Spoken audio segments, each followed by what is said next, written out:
स्वसंवेद्या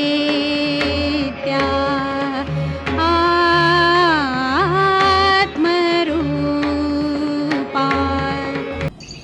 आद्या म्हणजे सुरुवात, प्रतिपाद्या म्हणजे प्रतिपादन, स्वसंवेद्य म्हणजे पूर्णत्व।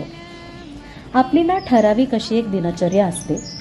स्नान करून झालं की यांत्रिकपणे पूजा आणि हात जोडून पुटपुटणे.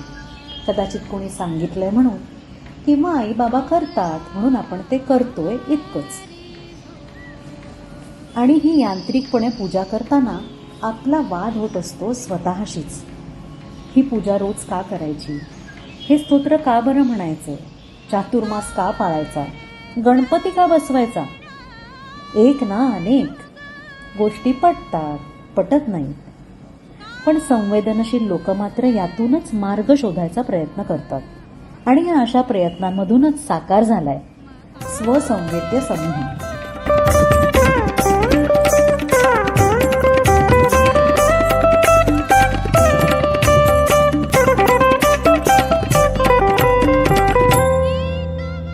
स्वतः परिपूर्ण असणं, ही परिपूर्णता खरं तर आपलीच आपल्याला मिळवायला लागते.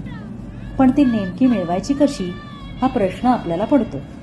आणि तिथेच उत्तरं मिळवण्याचा आपला प्रवास संस्थेद्वारे होणाऱ्या उपक्रमातून कदाचित होऊ शकतो. दर रविवारी होणाऱ्या वेगवेगळ्या विषयांवरच्या चर्चा, कधी आम्ही रामायण डिकोड करतो तर कधी महाभारत, आणि त्यातून अधूनमधून होणारी मान्यवरांची व्याख्यानं, आणि महत्त्वाचं म्हणजे ऐच्छिक देणगीतून होणारा सामूहिक पूजा प्रपंच.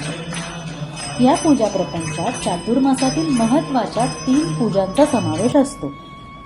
श्रावणातील लघुरुद्र, अश्विनातील सप्तशती कुंकुमार्चन आणि मार्गशीर्षातील पवमान.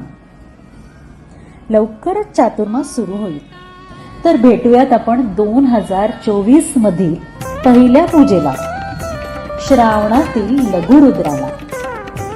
ओम नमः शिवाय.